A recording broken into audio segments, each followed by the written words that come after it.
Welcome back to the Bumblebee Diaries, episode 20 something.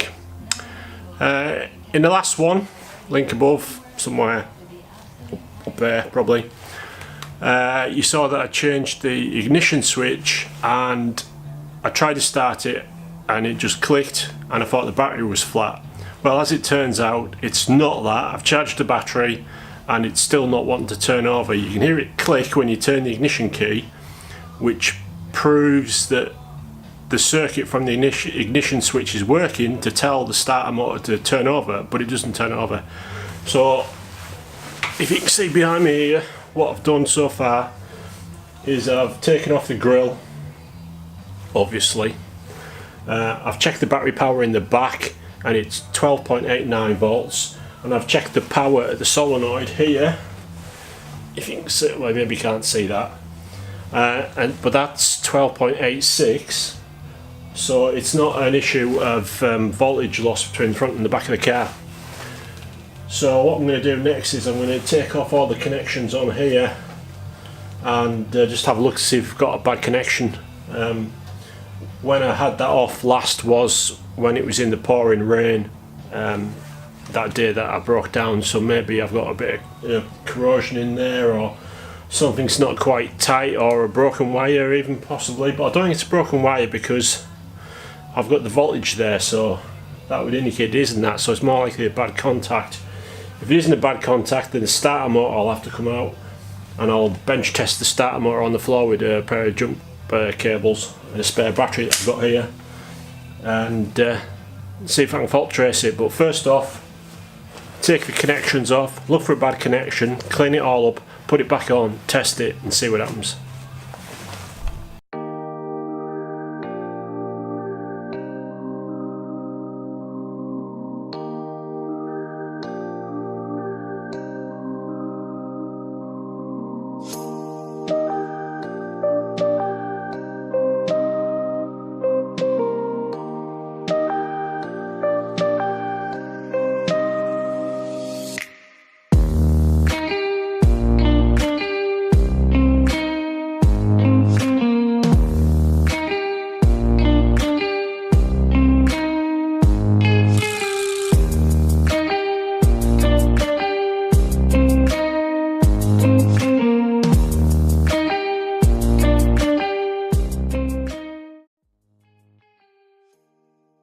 Okay then, so that's all the connections back on there.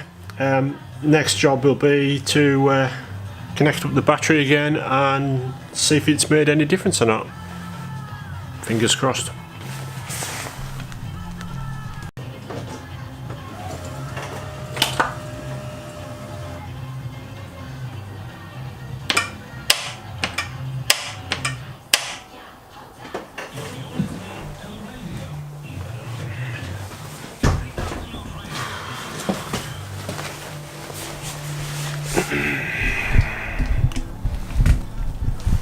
And the answer to that is no, it hasn't. It just clicked.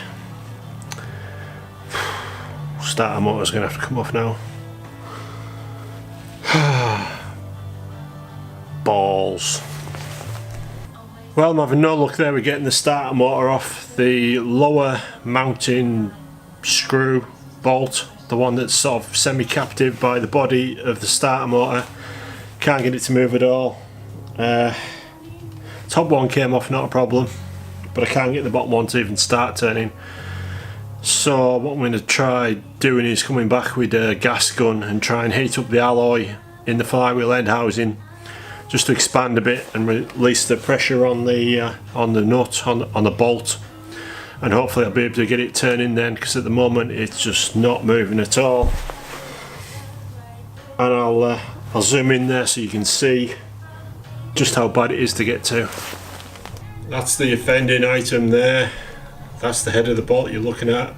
That greyish bit is the end housing, or part of the starter motor, is it? Part of the starter motor. And that's the end housing, just there. And obviously the bolt's captive by that part of the starter motor, so you can only move it a tiny fraction of a time. But what I did was, in the back of here, where the bolt comes through, I cut a flat into the end of the bolt so I can use a screwdriver to undo it, which is much quicker than just turning it one flat at a time in there. And as I pan out, you can see just how awkward it is for access. You can't get the spanner in from the top because of the lip on the front panel, and you only get one in at one angle from below, and I just can't get the leverage to make it come through. So hence the idea of heating this area in here to get it slack, make it release, just to give it a bit of free movement. That's the plan anyway. Okay, back up with the unit. So this is the third night in a row being up here. First night you saw, or first afternoon you saw the footage. Yesterday evening I came back up to take the starter motor off. I had to heat all round the housing there to get the bolt to release. Once I got it cracked, it came off fairly painlessly. I've tested it at home this evening before I came back out, and it doesn't appear to work. Okay, so the starter motor is off the car. I had quite an experience getting it off because this this bolt here, if you can see, that's the lower one. It didn't want to undo until I'd got some heat into the system, onto the flywheel end housing and onto the casing here, and once I got it cracked it came undone alright. But I've tested the replacement one, which is a standard one, on this battery, and it works. And I just wanted to show you the results of testing this one, so I'll just set the camera up and video me testing it, because I can't do it with just one hand. Right, what should happen here is that I connect positive to the trigger wire here on the starter motor. This should spin out and then spin round. That doesn't happen, but I'll show you what does. If I can get my hands out of the way so you can see it.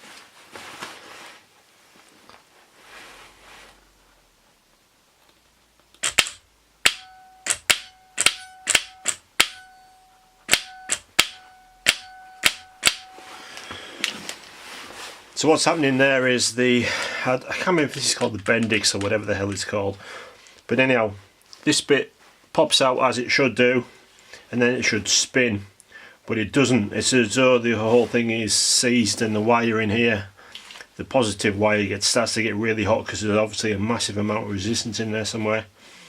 So the upshot is that this is kaput. I've spoken to Mini Spares, and they say all they can offer is to send it back to the manufacturer for repair. But as it's only been on 3 years, I'm not going to even bother at the moment. I'll just put this to one side, and then perhaps next time I'm down at Mini Spares I might drop it off at Rich for send it in for a repair. As long as it's not going to be too expensive, then it's a spare. It definitely does use less power to turn over the engine, which is what it's advertised as, high torque, low power consumption. But it's not going back on for the moment. So I've tested this one, which I think is the one that I took off originally on a battery at home, and it works. So I'm going to put this on, connect up all the wires and see if it starts, and fingers crossed.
Okay, that's it wired up.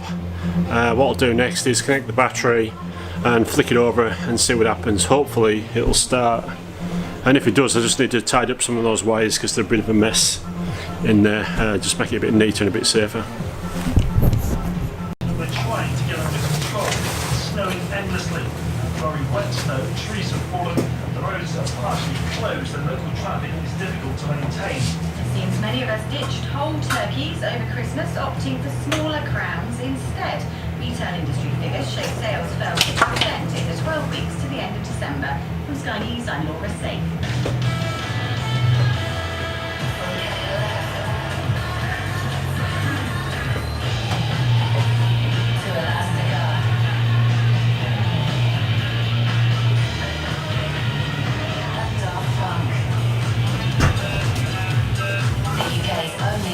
Radio station.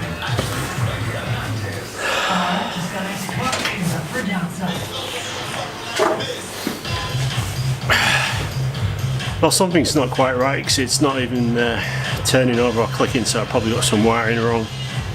So I'll have a look at that next.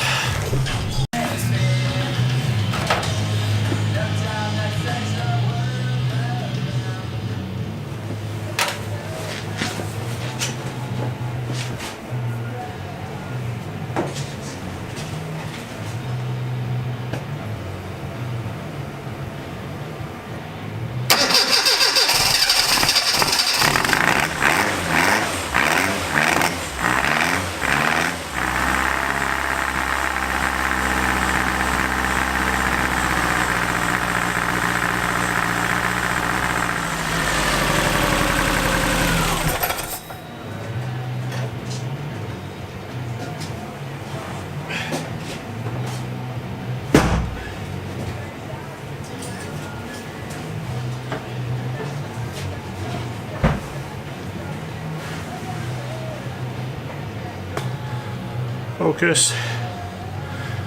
Well, that's it fixed. There's a bit of tidying up on the wiring to do, which I'll show you next.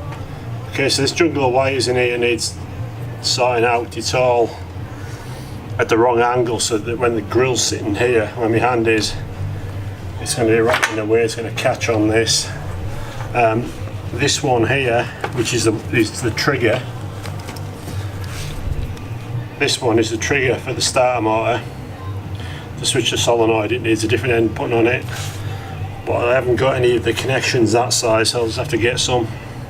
It's quite a big spade. It's maybe like a 10mm wide spade, so I'll put a fresh end on there. You can see I've changed it when I put the power light on. So yeah, just neaten this lot up as best I can and then see about getting an end for that, and we're back in business.